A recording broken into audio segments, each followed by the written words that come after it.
firman Tuhan yang menjadi renungan kita pada pagi hari ini, tanggal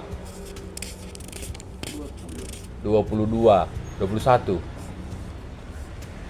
Mei 2024, kitab 1 Raja-Raja 16 ayat 29 sampai 34. Demikian perikopnya. Ahab menyembah Baal. Ahab anak Omri menjadi raja atas Israel dalam tahun ke-38 zaman Asa, Raja Yehuda. Dan Ahab bin Omri memerintah 22 tahun lamanya atas Israel di Samaria. Ahab bin Omri melakukan apa yang jahat di mata Tuhan lebih daripada semua orang yang mendahuluinya.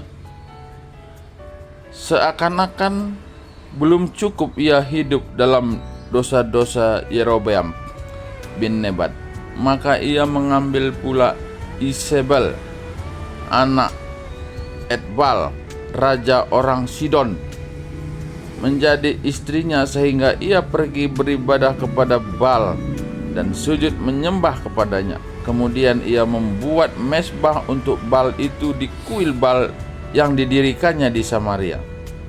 Sesudah itu Ahab membuat patung Asyera, dan Ahab melanjutkan bertindak demikian sehingga ia menimbulkan sakit hati Tuhan Allah Israel lebih dari semua raja-raja Israel yang mendahuluinya.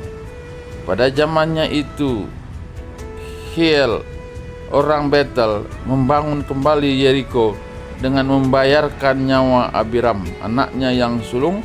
Ia meletakkan dasar kota itu, dan dengan membayarkan nyawa Segub anaknya yang bungsu, ia memasang pintu gerbangnya sesuai dengan firman Tuhan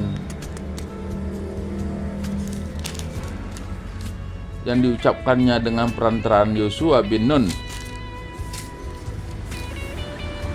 Ya, jadi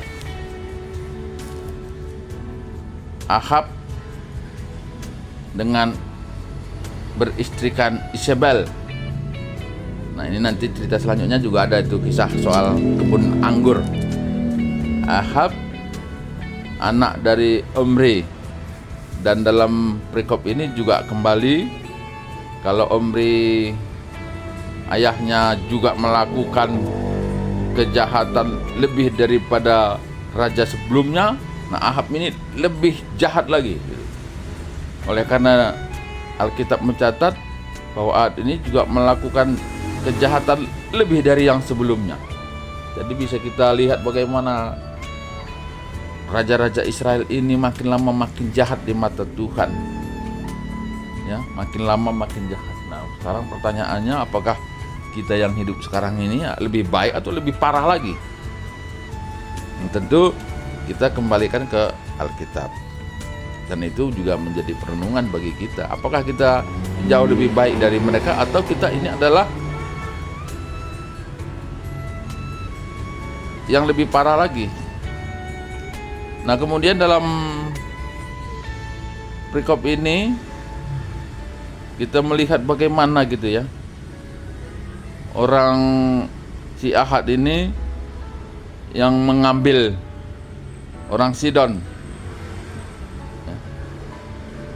orang Sidon yang bukan orang Israel. Dan tentu ini juga dinyatakan dalam Alkitab ini sebagai suatu bentuk kejahatan yang diambilnya, dosa yang dilakukannya dalam mengambil orang-orang yang bukan orang Israel.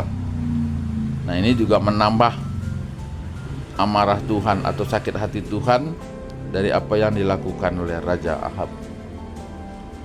Nah, tentu yang juga menjadi perenungan bagi kita adalah bagaimana seorang pemimpin yang tidak takut akan Tuhan, yang tentu akan mempengaruhi atau membawa juga rakyat tidak takut akan Tuhan. Nah, tentu pemimpin-pemimpin ini juga menjadi sesuatu yang penting, dan ini menjadi perenungan bagi kita, ya, terutama kita sebagai orang tua atau mamre atau petua diaken, BP Runggun, pendeta, mungkin ketua-ketua kategorial yang mungkin jika kurang taat, apalagi tidak taat, itu akan membawa jemaat perpuluhan akan tidak taat. Nah, itu yang dicatat dalam Alkitab ini. Bagaimana seorang raja yang tidak taat akan membawa rakyatnya menjadi tidak taat. Jadi keberdosaan dari raja itu menyebabkan rakyat jadi berdosa. Perikop ini menjelaskan seperti itu, sehingga ini juga bisa terjadi pada saat ini. Ketika pemimpin saat ini tidak taat, akan menyebabkan rakyat juga tidak taat. Ketika ketua kategorial tidak taat, maka itu akan membawa anggota kategorial tidak taat. Dan seterusnya, khususnya dalam beberapa waktu akan datang, pemilihan pertua diaken, ketiga pertua diaken ini tidak taat, sadar apa tidak sadar, akan menyebabkan jemaat menjadi tidak taat. Nah, itu yang kita lihat dalam perikop ini. Bagaimana seorang raja yang tidak taat akan menyebabkan rakyat menjadi tidak taat. Sehingga perlulah kita semua jemaat Tuhan untuk memilih pertua diaken yang taat. Nah, jadi apa yang kita lihat dalam perikop ini, bagaimana raja-raja orang Israel terus menjadi lebih tidak taat. Dan tentu kita akan lihat nanti pada kitab-kitab sejarah apa yang terjadi dalam masa gitu ya, dalam masa pemerintahan raja-raja yang tidak taat ini. Dan tidak sebentar gitu ya, seperti Raja Ahab ini cukup lama, memerintah 22 tahun. 22 tahun lamanya bangsa itu hidup di dalam keberdosaannya. Dan pastilah dalam 22 tahun itu banyak bangsa ini meninggal gitu ya, meninggal dalam situasi yang tidak taat. Ya, saya kira itu juga menjadi perenungan bagi kita, di manakah posisi mereka saat ini ya. Ya, tentu Tuhan sebagai pemilik dari bangsa itu ya sangat bersedih lah, oleh karena ciptaannya itu mati dalam keadaan tidak taat. Nah, tentu ini juga penting bagi kita yang saat ini ya. Kalau kita selama ini kurang, ya marilah supaya ketika nanti Tuhan memanggil kita dalam posisi yang taat,